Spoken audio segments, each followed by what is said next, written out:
અત્યારે હાલમાં આવી બહુ મોટી દુઃખદ ખબર। રાજકોટના સાપર ખાતેથી રિક્ષામાં 9 મિત્રો ચોટીલા ખાતે દર્શન કરવા માટે આવ્યા હતા અને ત્યાં માતાજીના દર્શન કરીને તેઓ રિક્ષામાં પાછા રાજકોટ તરફ જતા હતા।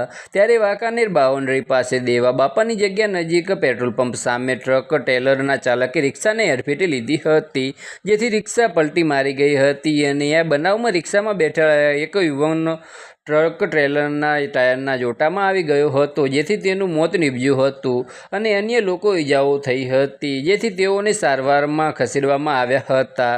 અને આ બનાવ સદર્ભ મૃતક યુવાનના ભાઈએ ટ્રક ટ્રેલરના ચાલક સામે ફરિયાદ નોંધાવતા પોલીસને ગુનો નોંધી આરોપીને પકડવા માટે તજવીજ શરૂ કરેલી છે। મૂળ ગીર સોમનાથ જિલ્લાના ચેખલી ગામના રહેવાસી અને હાલમાં રાજકોટના સાપર ગામે પુલની આગળ પરફેક્ટ હોટલની પાછળના ભાગમાં રહેતા મોહનભાઈ બાબુભાઈ સોલંકી ઉંમર 29 truck trailer number JJ 39 TA 5147ના ચાલક સામે વાંકાનેર તાલુકા પોલીસ સ્ટેશન ખાતે ફરિયાદ નોંધાવેલી છે। બસ આજ માટે આટલું જ। અને મારી યુટ્યુબ ચેનલ પર નવા હોય તો લાઇક, શેર અને સબસ્ક્રાઈબ કરી દેજો। ધન્યવાદ।